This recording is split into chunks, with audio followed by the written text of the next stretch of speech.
I'm sick of seeing this romantic and romanticized version of Italy and Italians in cinema and television. I'm Italian, and let me give you my honest thoughts. We will discuss two main examples with spoilers and a couple of other cases without getting into any details, so no spoilers for those. A little disclaimer though, I am not the average Italian for two main reasons. Number one, I'm mixed, and number two, I come from possibly the least Italian city in northern Italy, Trieste, which is on the map in the background. If you want to know more about this, why Trieste is so different from other Italian cities, I have a whole Trieste playlist on my second channel, sharing its history, culture and peculiarities.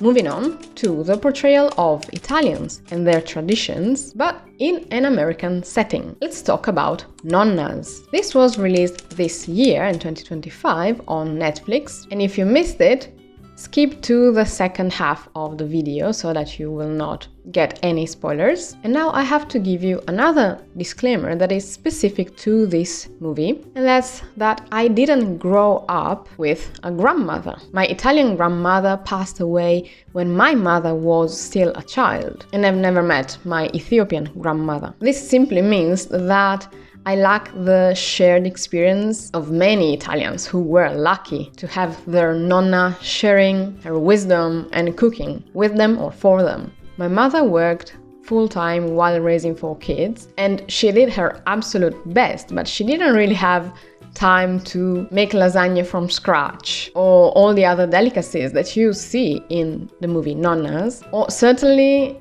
I didn't eat any of these as often as you might think watching a movie like this. But it's true that many Italians grew up with grandmothers preparing a lot of food from scratch. At the very beginning we see the first stereotype, which is a man who depends on his mother, and this is true.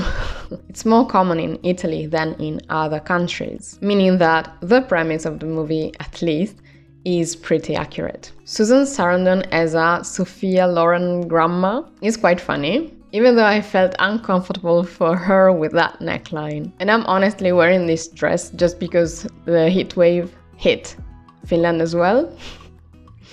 And I cannot bear the heat. Something else that I noticed as a northerner from the north of Italy is that they didn't dare to put a nonna from the north.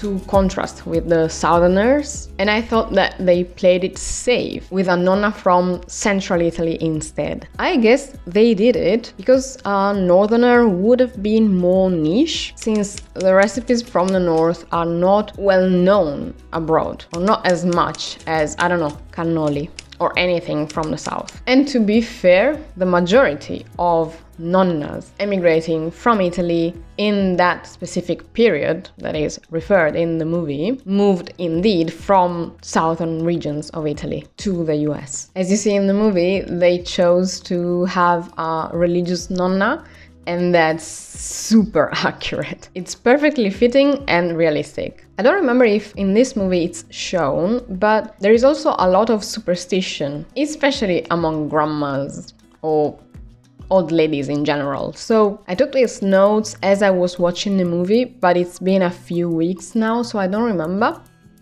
But whenever you see superstition and or religion portrayed as at the core of the beliefs of a certain grandma, well, that's true as well. Some of the Italian songs playing in the background exclusively portray the South and its culture. And once again, this may fit because of the origins of these specific nonnas, but it doesn't fit all Italians on screen. Can we please collectively stop using the mandolin as soundtrack for anything related to Italy? So many YouTube videos, documentaries, movies, and TV shows keep contributing to this stereotype. But honestly, I have never, ever heard anybody play the mandolin in Italy. You know, on the streets or in a restaurant, they were playing something else, but never a mandolin.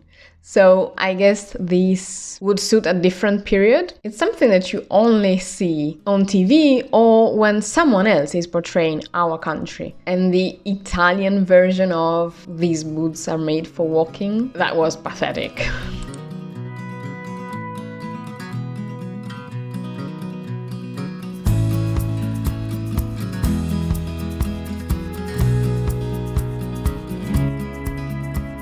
Gestures are omnipresent in the way Italians speak, no matter the region they come from, even though sometimes you might see a specific gesture that comes from one region and that is slightly different or completely different, if not opposite, to others. But we do use them regularly, and I would do it even more if I weren't holding the mic. Another reason why I hold the mic instead of clipping it, because this way I only use one hand, hoping that it's not as annoying as it would otherwise. But I mean, people tend to use gestures in different ways depending on where they come from. The main thing I noticed that is different in Italy is that we have a set of specific gestures that are often misinterpreted or completely obscure to other countries. They're no longer narrators, if that's how you call these, but they can substitute specific words or even sentences, such as this one, which people really don't know how to use. It's usually misused, but it means, what the heck? What are you talking about? It's negative or ironic or, yeah, it's not positive. Whereas other people abroad tend to use it for something pleasant, because they confuse it with something good. This is different. I don't know if you can see it. I really struggle, especially because I'm not seeing myself right now, so I don't really know how it looks, but it's different. This is what the heck. And this is good. But I've never done it. I mean, it's not something that we normally do. It's just an exaggeration. It's not like chef's kiss, as others would use that for. It's more like, you know, those YouTubers who show you whatever they eat and they overreact, or they really show you something like, okay, they're tasting something good and they want to show it to the camera, but it's difficult to show it, so they exaggerate something. A reaction. That's the situation in which I would use such a gesture, because it's a little bit too much. It's a bit ridiculous. And these are just two. I mean, there are so many. Let me know if you use any of these in your day-to-day life. To end the Nonnas section, after watching the movie, I was a little annoyed and I gave it a 4 out of 10, which means poor, according to the tracked app that I'm using to track whatever I watch, and that's only based on my enjoyment. However, once I realized that this was a true story that I personally had never heard of, whereas when I mentioned it to my mother, she said she knew about it, so I had no clue, then I thought it was actually a better movie than others in this category of movies portraying Italy or Italians, because in the end it was quite true, realistic, even though it was cheesy, it was all focused on the family, which is true in a good chunk of Italy, but it's not true for all. And once again, it's more of a southern experience overall, if you combine all the elements that you see in this movie, than an experience from someone like me who comes from the north, plus I'm also mixed, so there are some differences. But if I also think of my friends, my peers, their experience is different from the south, and I've traveled to the south, I've been spending some time with grandmas from the south, and yes, that's accurate. The portrayal of a nonna, it's accurate. So this movie was not my genre, but it was okay. A couple of honorable mentions, even though they're mostly negative, are some of those movies that whenever I think of how we are portrayed in cinema are the first ones that come to mind. For example, Letters to Juliet, which is just a cute, cheesy little thing, and it's packed with stereotypes. Once again, they really romanticize Italy and how Italians are supposed to be romantic. Then Eat, Pray, Love, which made my blood boil. Because in this case, it's not just about Italy, it's a collection of stereotypes for each place the protagonist visits. I don't know, it's quite offensive even for all these cultures, because it's really a superficial view. Even though I have to agree that some foreigners truly behave like that, thinking that Italy and these other countries are, I don't know, the cure for their problems, and they see everything with these pink glasses. And finally, book club, the next chapter, which I recently mentioned in my mid-year review. And I just wanted to mention a couple of points about this one, and then we will move to the second main movie we will discuss today. For example, the overconsumption of wine. It's ridiculous. I'm not saying that some Italians are not alcoholics or they tend to drink a lot in their daily life, because that's true as well. Some regions more than others, some families more than others. But I really hate this portrayal of whenever you are on holiday, you can drink countless glasses of wine with zero consequences. It's the most irresponsible thing to do, especially if you're traveling and you are a foreigner. Maybe you don't even know the language. I even talked about this in my travel tips video if you plan on going to Italy this summer. And this is on my second channel. Because I hate to see this. It's a problematic type of portrayal. It's not just like the stereotypes, which may or may not hurt people. But in this movie, I must acknowledge or even praise the scenes at the train station. If you don't want to know anything about this part and you want to see the movie, just skip to the next section. I always add chapters. You can see them on the bar at the bottom of the video.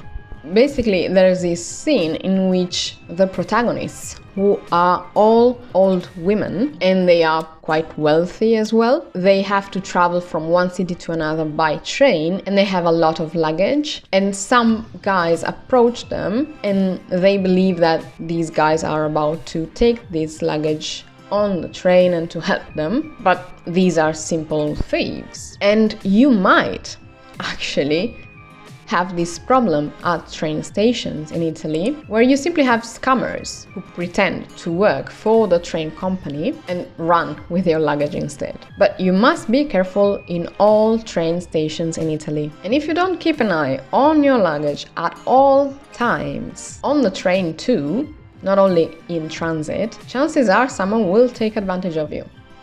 That's just the reality. I don't know if it's the same in other countries. I believe it is to a certain degree. But in Italy, we know that train stations are dangerous places.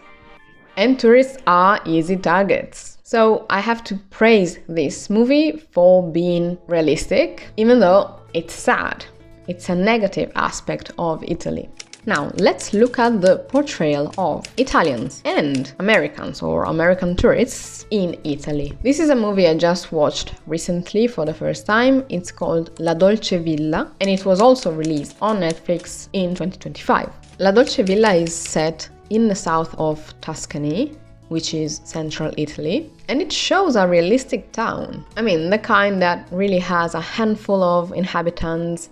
And it was quite refreshing to see. I mean, for once you get a setting that is Italy, but not the kind you might be familiar with. It's quite different from the south or from the islands that you usually see. The grandmas sitting on the fountain were pretty close to similar towns I've been to, even though I've seen more men sitting on a random chair at a cafe in the main square all day long. But the first few scenes with the grandmas were spot on. Not as much when they pretended to know all about TikTok. Maybe nowadays it's more common, but I've never seen anything like this. The messy and ancient offices, but also bureaucracy, are 100% accurate. Maybe not in all of Italy, but in small towns, yes. Stracciatella is a staple in Italian ice cream shops, and I really appreciated the detail. I don't know if you've ever tried stracciatella. I don't think I've ever seen it abroad, but to us in Italy it's just basic. You would have, I don't know, vanilla, chocolate and stracciatella. These are really the basics of Italian gelato. In this movie we also have the handyman, who is an expert in all fields. That's a pretty common figure to have, or I've seen it in multiple different settings in Italy. Or even the one who believes he's an expert in all fields and maybe then messes stuff up, but with confidence, you know? That's, yeah. That's realistic. And the complex process to get the right documents for anything is 100% true and way worse than you will ever expect. And yes, asking kindly could help sometimes, but you will not obtain anything in a timely manner. Either way. The American workaholic versus the dolce far niente, which is sweet idleness, it's true, but only to a certain degree. For example, Italians take their time around meals, but this doesn't mean that they don't work at all.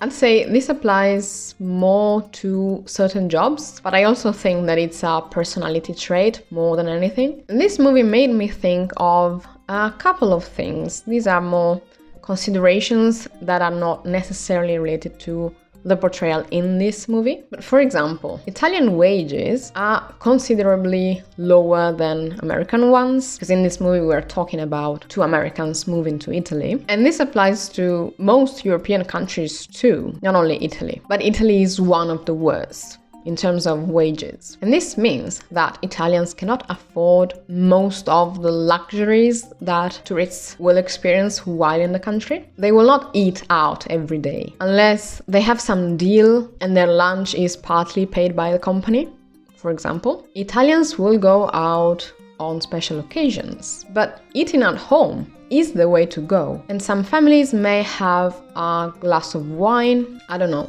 for dinner or lunch once a day, but we never had alcohol in my household, so I wouldn't know. I just saw, as I was growing up, I saw my peers and their parents or grandparents maybe had one glass of wine a day. But some other families, maybe the majority, will save that glass of wine or beer for Sundays. Aperitivo is more common than eating out a full meal for dinner. I mean, it's cheaper, you can chat with your colleagues or friends and then head home for dinner. Italians will spend money on gelato though.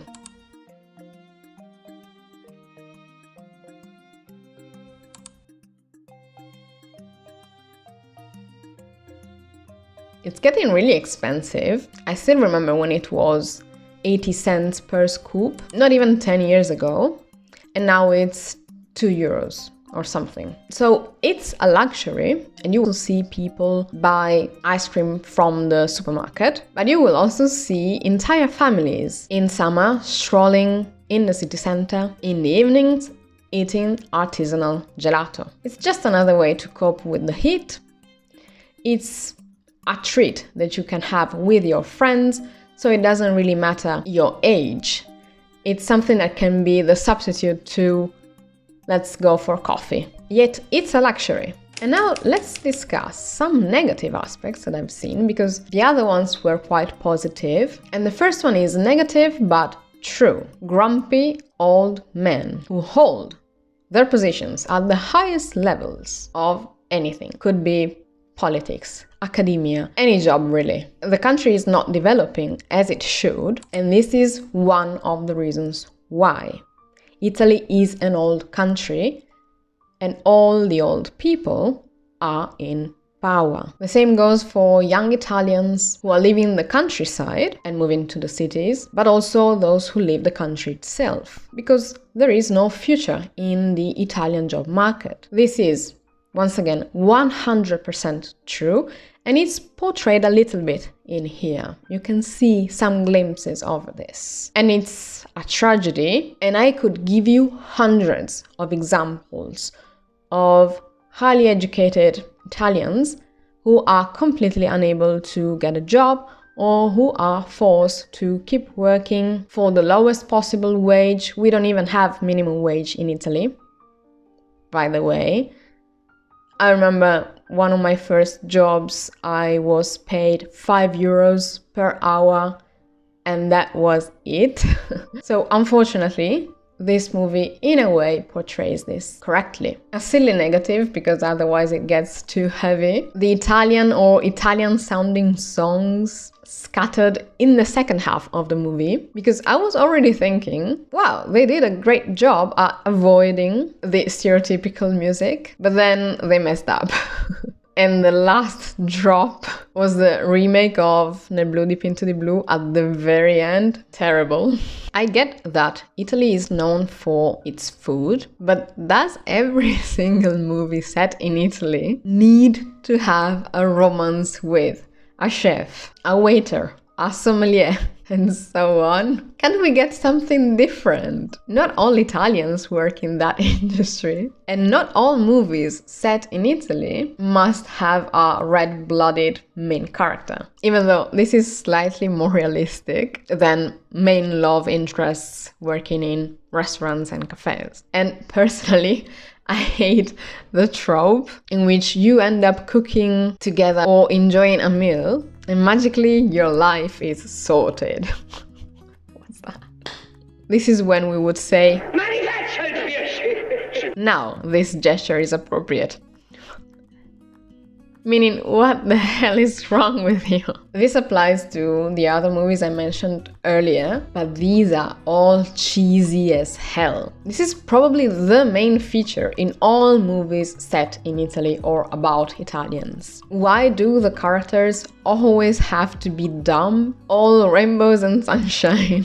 Or maybe why most movies set in Italy have to be rom-coms? Maybe I have a problem with that. There is a subcategory that is spy and action movies, or thrillers in general, in which I would argue that Italy is simply a beautiful backdrop. But the focus in that movie is on a piece in a museum or something like that. So you'll only get a handful of shots in Venice, Rome, Florence, maybe Milan, and that's it. So I would say these are slightly different, and Italy itself, or the Italian culture, they are not at the core of these movies. There are lots of films and shows in other genres, but they are Italian productions and they would not appeal to an international audience. I even doubt you would be able to find them on streaming platforms abroad. Things like Don Matteo, which I recently mentioned, which are available to me if I log in with my Italian credentials.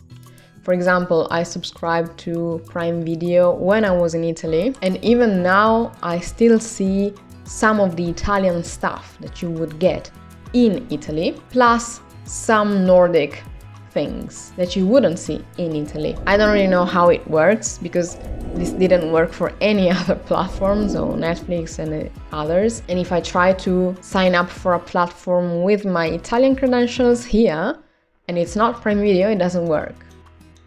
So I wouldn't know why this works, but I don't think you can see Italian productions as easily abroad, unless they are truly popular. There was a Neapolitan series, I think, that gained some popularity because of the books, and maybe that's why you can get it, but it's not even in Italian, it's in the Neapolitan dialect, meaning that I wouldn't be able to understand it without subtitles. But maybe you heard of this.